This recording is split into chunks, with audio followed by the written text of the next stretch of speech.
It's time for another episode of Espresso Yourself with Chuck. And now, coming to the mic, your host, Mr. Chuck Knapp. I am pleased to be joined by Ryah Klima. Ryah, as you hopefully know, was our State Career Association Vice President and recently was elected as the first ever President of the National Career Association. That was very exciting, and we're going to talk about that a little bit later. But first, welcome, Ryah. Hi, thank you for having me. Well, it is, as I said, a pleasure. I wanted to visit with you about how you came into JAG-K, but going back even a little bit earlier than that, your story. Like some of the challenges you had early in life, and just tell us a little bit about your family. Obviously, you're in Concordia now, but just tell us the Ryah Klima story, abridged version. Okay, I'll be as abridged as possible. I have always had a lot of medical issues. I mean, I've had roughly 25 plus surgeries throughout my entire life. I'm only 18 years old, but a lot of that really happened when I was in middle school.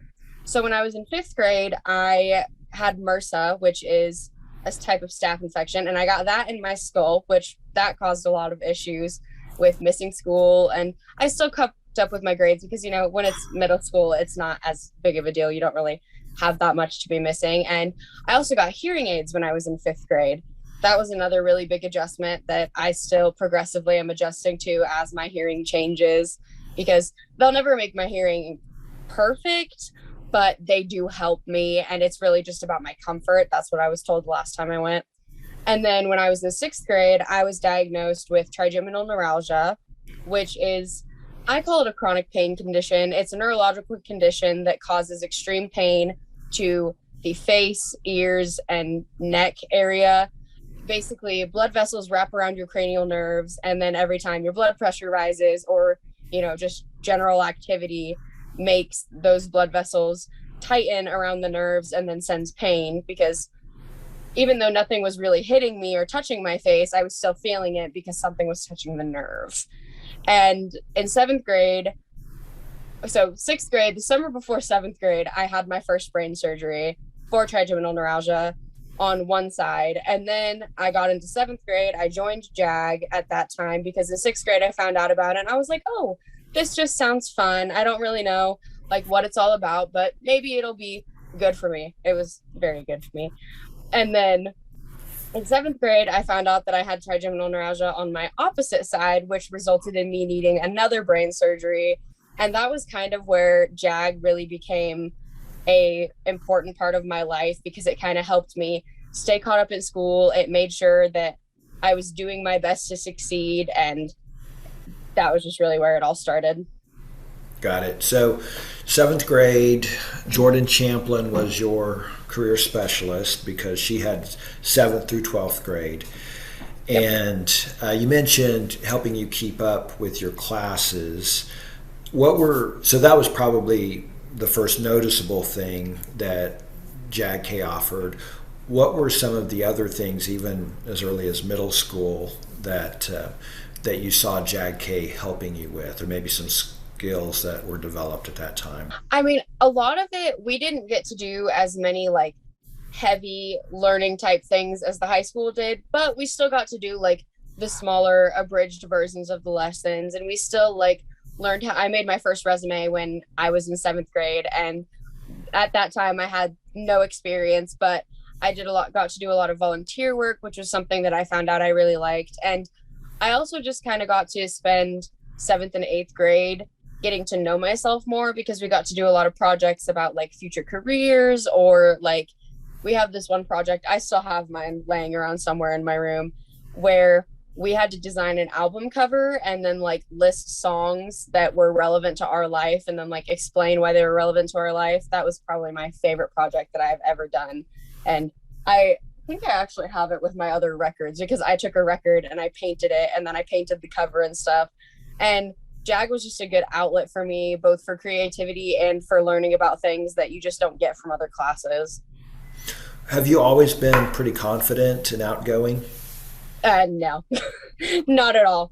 That was another thing that JAG really kind of just handed to me. I mean, seventh and eighth grade, I missed a lot of school on and off because of my like various medical problems, and I was still pretty quiet. But then I kind of got into that high school age, and I was finally kind of over all of my medical stuff, and I was just able to kind of like blossom in a sense, and I got to like learn how to talk to people, and it was just a really good experience because I gained so much more than what I was giving at the time, which motivated me to learn how to give back more in the JAG program, just because I felt like it had given me a lot more than I was giving it, and I wanted to change that.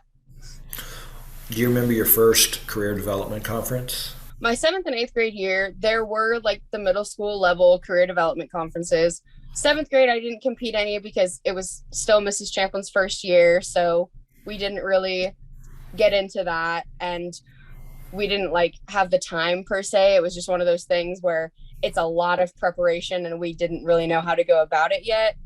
Well, then when I was in eighth grade, I competed for the very first time. I competed in project-based learning, which I have not competed in since, but Caden Kern and I got together and created a project about like a project-based learning presentation about our food drive that we did. And we didn't place, we didn't get like a medal because you only get top 3 got medals at that time, and we got 4th. And then I kind of realized like, oh, that was really fun. I got to meet a lot of cool people, and I also credit JAG for really giving me those first like positive experiences with high schoolers, because like at my school, we're all in the same area, so like 7th and 8th grade, and then like 9th through 12, but you don't really interact. So getting to interact with JAG kids at the high school level really kind of impacted me in a positive way. And I was like, oh, like, look at this person doing everything that they're doing. Maybe I can do something like that. And then the following year, I started competing in public speaking, and I didn't go back. That was my main thing that I chose to compete in, because it was just something that really spoke to me. And I always got really good topics that I really felt were something that I had a lot to say about. Right. Were you involved in other activities before JAG-K? Not really. I mean, I have done dance on and off, but that was more of a like middle school thing. And then I danced my junior year, and I'm also in National Honor Society, but my main focus activity wise was JAG. I mean, I've also done a little bit of stuff with like Fellowship of Christian Athletes and Friends of Rachel, but JAG was the one that was definitely solid that I stayed with every single year. When you got into high school, you had more opportunities. Well, you may have been able to run for office in middle school, but when did you first run for office, and how active was your career association at the local level at Concordia? So it really just depended on the year. Some years we were really active. Like my freshman year, I can't remember. I believe I was vice president my freshman year. It's been so long, and with COVID and everything, it's been kind of thrown off, and I can't remember as well. But my freshman year, I held a position, and in 7th and 8th grade, we had like class chairs, which is like you would get to go to LDC, like 2 of the class chairs would go to LDC, but it wasn't really anything like you had to run for it and you had to do a lot. It was just kind of so that the junior high kids had a voice when it came to the high school side of things. But I held a local office position, I believe, yeah, every year except for this past year, just because I was focusing on my state abilities. And one of my good friends wanted to run for president, and I was like, you know what? We always compete against each other and everything, so I'm going to step down this year because I've already got enough on my plate. I still helped out as much as I could my senior year with the Career Association, but ours, it really does just depend on the year. We usually are the people that get together to plan like the I&I, and we also get together to plan volunteer work, and sometimes we plan a big end of the year party for the seniors. We didn't really do as big of one this year, but that was okay. Just generally speaking, what do you think the value of the Career Association is for JAG-K and for students in JAG-K? That's a good one. I feel like there's a lot of values that go into it, such as leadership and teamwork. And I feel like there's also a little bit of like representation in it, because you get to vote for the people that are representing you at these different levels. And that can be really important because you want to make sure that your voice is heard, and you want to make sure that everything that everyone wants to be said can be said by someone that you know, like, that you can trust. Mm-hmm. And Concordia is a little bit different probably than some of our really large schools, but are there students in the JAG-K Career Association at Concordia that aren't part of other groups within the school, maybe student council or something like that? Yeah, so I have only ever had leadership positions in JAG. I've never done student council. In fact, I don't think we have any student council members in JAG. We do have a lot of kids that play like sports, and some do like the other clubs that I mentioned earlier, like Friends of Rachel and Fellowship of Christian Athletes. But a lot of people that are in JAG are in JAG just because they like JAG, and they might not go with other clubs as much. But we always encourage people to do whatever they feel would be fun. Sure. And so it may be the exclusive group or club allowing them leadership opportunities, or maybe community service, those types of things. Yep. That's your experience with the local career association. You then ran for state career association office and obviously elected there. And then the big election this year, but it was in May of 2022 in Dallas, Texas, the first ever national career development conference, the first ever election for officers for the National Career Association. There were students from across the country, and there was quite a process involved in even getting on the ballot per se. Can you tell us a little bit about that process? And let me even go back before Dallas. Bev Mortimer, our senior vice president of programming, was superintendent of Concordia schools at one time. Yep.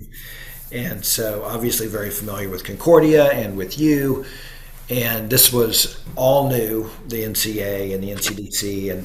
And Bev, approached me about having a follow-up student run for this office. And then specifically she mentioned that she thought you might have an interest in it.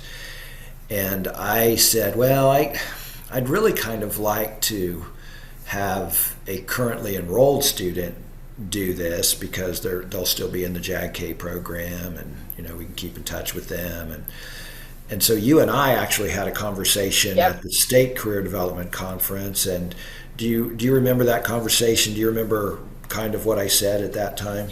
I do. That was exactly what you told me, is that you wanted it to be probably a more so enrolled student currently, and you were leaning against me doing it, but I'm very glad that you ended up changing your mind. So, well, and so clearly other conversations happened after that, and Bev and I continued to visit, and we had some conversations with JAG National and got more information on what the NCA president would do.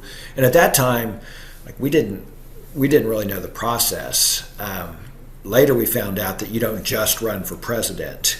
Yeah, there's a process. So why don't you take it from there? And then once we said yes, we think Ryah should do this. You take the story from there. What happened? Tell us about the process and all. So it's funny, as we are sitting here, I actually have all of my stuff like in my desk drawer. I have like a copy of my application. There was an application that I had to fill out, and I keep forgetting when people ask me about it that I had to write an essay. I completely forget to mention that, but I had to write an essay. I also had to completely modify my resume to be more focused on just my JAG experiences, which was difficult because I've had quite a few jobs and I had to decide which ones were relevant versus irrelevant to the situation. And it was also just a lot of paperwork, like filling out the application, answering questions. And then when I got there, when I got to Dallas, I had to take a written test. Still wish that I knew my score on that. I don't I don't know how much of a difference it really made this year since it was the first year, but we had to take a written test, all of the candidates did, and then we also all had to do an interview with 4 people. They were known as the nominating committee. And I chose to run for president, but if they decided that I would be a better fit for a different position, they could have said, oh, well, we think you should run for secretary or parliamentarian. I just happened to get lucky and get placed in the position that I requested. I don't know if I would say that was luck. I think the nominating committee did a great job of reviewing the candidates, and obviously this is an important pick. All of the officer positions were important because it's the first ever, and you want to start off strong. And we were really excited. It was 11 o'clock when they were going to post it. So what were your thoughts? So they were going to post the nominees for the different positions. So what were your thoughts when you were going to see the paper? And then what happened after that? What did you need to do after you found out? Honestly, I was nervous waiting for the paper to be posted, even though I knew that there weren't that many people. The hardest part about it was, since everyone was traveling the day that we did the interviews and took the tests, I didn't get to meet everyone that was potentially running against me. So I had no idea going into it really how many people would be there until I saw the paper the next morning, which all of us that ran for any given position were given the opportunity to run for something. And I was just so nervous because I was like, well, what if they decide that they would rather have me as something other than president? Like, what if I did really bad in my interview? Which that was really just my irrational thoughts coming out, because I had felt confident in my interview and I really just got to answer questions about myself. It wasn't like a job interview where you had to answer questions about the company necessarily. They really just wanted to know about my position in JAG and how I feel compassionate for the program. And once the list was posted, I don't know if it was really excitement or relief or both. I think it was kind of a mix of both. I had found out that I was going to be able to run for president, and then it was pretty much immediately, here's what you're doing next. You need to be at this place by this time. And so I went and talked to the voting delegates, which was, I believe there only ended up being around 20 or so of them, which made me even more nervous because I was expecting it to be like a large group. And then I was like, oh, if it's a small group, then there's could be a really, really close call between me and the other person. So the first thing that we did was we went and met with them, and we kind of just had time to mingle with them, answer their questions. And it was just good to get that interaction, because then they felt comfortable coming up to me outside of the delegate meeting and just, being friendly and asking me questions outside of it, which that was another really good thing about all of us being in the same hotel. That's my favorite part about any JAG event, is just meeting the people. And it was just really nerve-wracking at first, but then I slowly eased more into it. People were talking to me and I felt like it was going to be okay because people were being social. I always get really nervous when people don't talk to me because I am a very talkative person. So if someone's not talking to me and they're just staring at me, I'm like, okay, I must have done something wrong because they won't come speak to me. But after all of that, we hadn't been voted for yet. The following day, we were given 2 minutes to give a campaign speech, except they kind of threw a curveball at us. I prepared a speech, wrote it out on note cards, and then I got up to the podium and they told me that I had 4 minutes instead of 2 minutes. And so I had to kind of ad-lib some of my speech, which I don't normally do, but it ended up working out in my favor. And then we sat there and watched them vote. We weren't allowed to vote, obviously, but we got to sit there and watch them get on their phones and vote. And it was just a very suspenseful moment. And then even then, we still didn't find out until the following day who had won and which positions we were given. So I want to talk about when they announced the winners.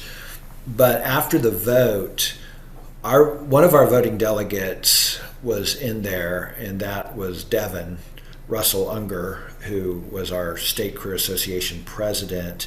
He was there, and what did he do, or what did he say after the vote to you?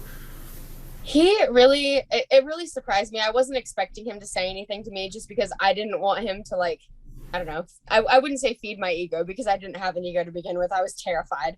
But he just kind of came over to me and he was like, hey, I think that you did really good. And I encourage the people around me to think logically and vote for who they thought was going to do the best. And it really was just it was really good that we had someone from Kansas there that knew me, because it was a lot better to be validated by someone that I knew that had seen me speak before, because he easily could have come over to me and been like, hey, you were so nervous up there, like I could tell. But he didn't say that. He told me that I sounded confident, and he really just gave me the confidence boost that I needed to feel secure in how I did in the campaign, which was just really nice. And I think you alluded to this. Devin would have told you if he didn't think you had done a good job. He definitely would have told me if I sounded nervous or if I had like fibbed up too much. And I appreciate that about him. I do. Right, but that's also, I think, a good piece of advice for everyone. Like, be honest, kind, but honest when you're critiquing a friend. You want to be supportive, but maybe the best way to support them is to help them see where they can even get better. So anyway, I know that must have given you confidence when Devin was saying the kind words. And I think he even talked to some of the other delegates. You mentioned that he did, but I think he pointed out, why. I think he may have been doing some campaigning on the side. I agree with that. I think he really did. But it was a totally fair and legitimate election. I would like to point that out as well. Yes, this is true. And every state that was there had voting delegates. So it was, like I said, it was a fair election. Some of the students couldn't be there. Like our second voting delegate couldn't be there because she was practicing to be an MC, which was also a really cool experience. And we'll talk to her at some other point on Coffee with Chuck. But anyway, so you get through the vote, and then we still have another day to kind of get through before we hear the announcement. So what were you thinking at that time? How did you get through the next day? And then when we get to that moment, what was it like when they made the announcement? I am just really thankful that we went out on the town that day, because going to the Dallas World Aquarium really helped take my mind off of it. I was able to be like, ooh, look at all the pretty fish, rather than panicking about how I did during my campaign. And so we sat and we did all these fun things. And then I finally got back to the hotel and I was like, okay, I can think about it a little bit now. And I was so nervous for this awards ceremony that my group got back before the Six Flags group got back.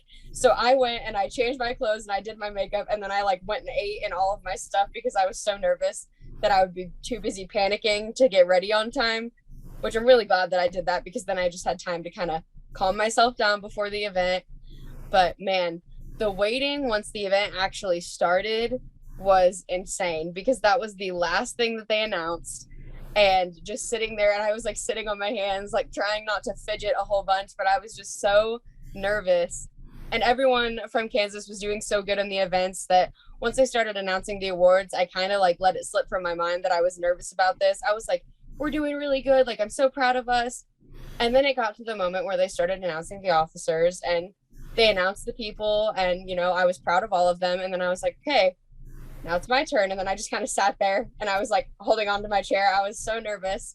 And then Janelle DeRay, the vice president of JAG, she made everyone get real quiet. And then she didn't say anything for a couple minutes. And I was like, oh, this is just making it so much harder on me.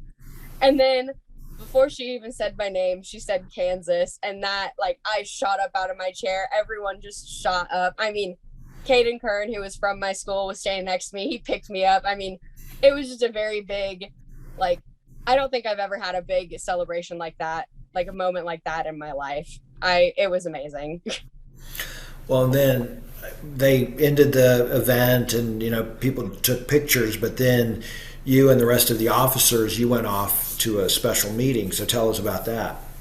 So we kind of got whisked away. It was kind of almost Secret Service-y. We went through the hallway and avoided all the people. And we went to a meeting and we just kind of all got to have a moment where we were like, wow, we just did that. Now, what do we do? And so we got to talk a little bit about what some of our duties would be. And then we kind of planned when our like first official meeting would be, which was actually just last Thursday. We got on a Zoom and kind of discussed how things are going to go, the uniform stuff that we need. And it was honestly just crazy because it was really just kind of a little meeting on after the event. It was just kind of a meeting where we got to congratulate each other, kind of got to know each other a little bit, and then just kind of got to sit there and soak it all in. And we also got professional headshots taken. And who all was involved in that meeting? Ken Smith, the president of JAG National, Janelle DeRay, Carrie Webb, and then Tammy Jones, who is in charge of us officers. She is like our supervisor per se. That's the word that I use. She calls herself our agent. She always says that if someone wants us to speak at something, that we need to tell them to speak with our agent. But she couldn't be there in person. She like FaceTimed Carrie, and then we all sat there and talked. And then the photographer was there. I did not catch his name. He didn't really introduce himself. He just kind of took our pictures and stuff. And we just really got to know each other. And then the other officers were there too, obviously. Sure. I think one thing that was kind of cool is the young woman that was also a candidate for president. She talked to you and gave you something after. Yes, she did. So she had bought. So they had pins for sale that like some of them said NCA officer, some of them just said the NCA. Everyone got one of the NCA pins, but they also had pins for every office position. And she bought the president pin and then gave it to me when I won. So that was very sweet of her, and I really appreciated that gesture. Yeah, that was cool. And I think illustrative of the spirit of JAG and the NCA that really everyone was, or it generally seemed like everyone was supporting the others, whether they were from Kansas or another state. And that's really one of the values of an event like this and this organization is it really truly does feel like a family, whether it's JAG-K or JAG. What else do you think is going to happen over this next year? We will have some type of team training together, us officers.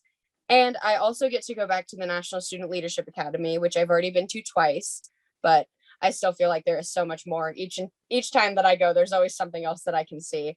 And I also just like the idea that I'll get to be there with the students and I'll get to be the person that kind of speaks to the students. From my understanding, I will actually be one of the MCs for National Student Leadership Academy, which means a lot to me because I've always wanted to be the person that was up there talking to students about JAG because I've just gained so many incredible things from it that I want to be the person that's sharing that.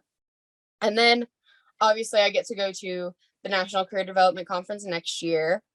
And that is where I will be voted out of my position. Someone else will, well, technically no one will be running for president because the president-elect will be moving up to president. So Kira, I'm sure she will do an amazing job.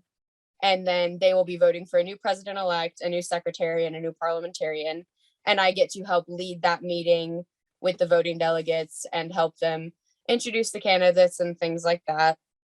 And then I am also able to do state visits as needed. So if Kansas wanted me to speak at something, or Missouri or Iowa wanted me to speak somewhere, they would be able to have me come speak. I'm hoping we'll get a discounted rate when you talk to JAG-K. Absolutely. I guess we'll have to talk to your agent about that.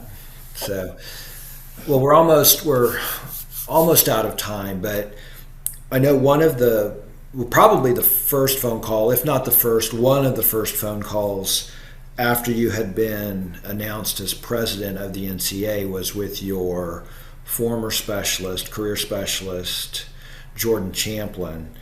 And I know she was watching back in Kansas. Can you tell me, you don't have to give me details on the phone call, but just generally speaking, tell me about the importance of the career specialist and how that person really makes JAG-K what it is. So as someone who recently had to transition specialists over the last year, it was really hard because I had the same person in my life for 5 years, and now suddenly in my senior year, where I had all of these big roles and things like that going on, both at the state level and locally, I was really scared that things were going to be different. But I think that that's the best part about JAG is sometimes you have to learn to adapt to changes. And I still ended up getting along great with my specialist and my former specialist, Jordan Champlin.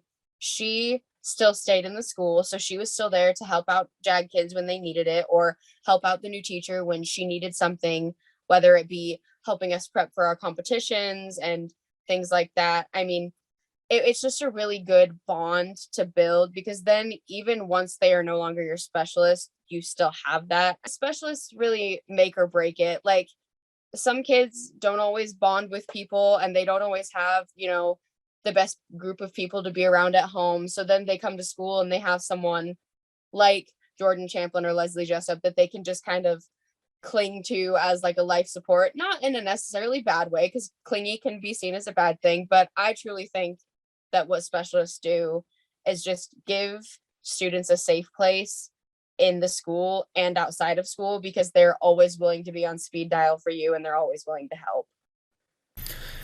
And finally, what would you tell a prospective JAG-K student about why they should join JAG-K, and what would you tell students currently in JAG-K how to maximize their experience? Honestly, for kids that are wanting to join JAG-K, it may seem like it is a lot, and that it is going to be something that you may not fully know what is going on until you're in the class. But taking that risk and joining it is so worth it, because then you could be in my position where you are in the program for so many years that it just becomes like another home. And I can confidently say that I don't think I've ever learned the same thing twice. I have learned so much over the last 6 years, and it's skills that everyone deserves to know. It's not just like, you learn math, you learn English, you learn all of those things, but like in JAG, you get to learn things that you will need immediately after high school. Like in my JAG, we have learned how to rent an apartment, or like how buying a house works, how buying a car, like all of the things that you typically would end up asking your parents about later in life.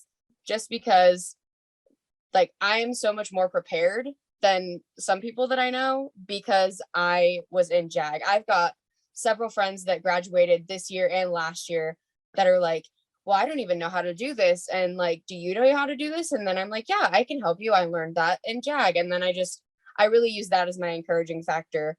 You will learn so many things that are relevant to your life. Regardless of if you think it's relevant in the moment, you'll need it later. I keep all of my worksheets. I keep everything from JAG just because it is so helpful. And I just learned so much. And then for the students that are in JAG, put your best foot forward. And, when it comes to CDC, it might seem scary. Like, oh, I don't know if I can compete against all of these people. Once you do that first competition, it's addictive. You get to go meet people, you get to compete, and whether you win or lose, it is a fantastic experience. I truly believe that competing in the events that are at CDC has shaped so much of who I am, just because I have been given opportunities to speak to people and to learn how to control my pitch, to learn how to control anything about speaking to someone, both conversationally and publicly. It makes a world of a difference regardless of what event you decide to compete in. I mean, employability is really good because it pretty much guarantees you that you know how to do a job interview, you know how to make a resume, and you know how to fill out a job application. Just take everything that JAG gives you and run with it. Don't ever don't forget something, or don't say, oh, well, I don't really think I'm going to need this. Always just take the information and soak it up, because you might not need it now, but you will need it in the future. Ryah Klima, the president of the National Career Association, thank you for your time. Congratulations again. And we look forward to keeping in touch with you, not only over the next year, but in the years to come, as one of our most celebrated JAG-K alumni. Thank you very much.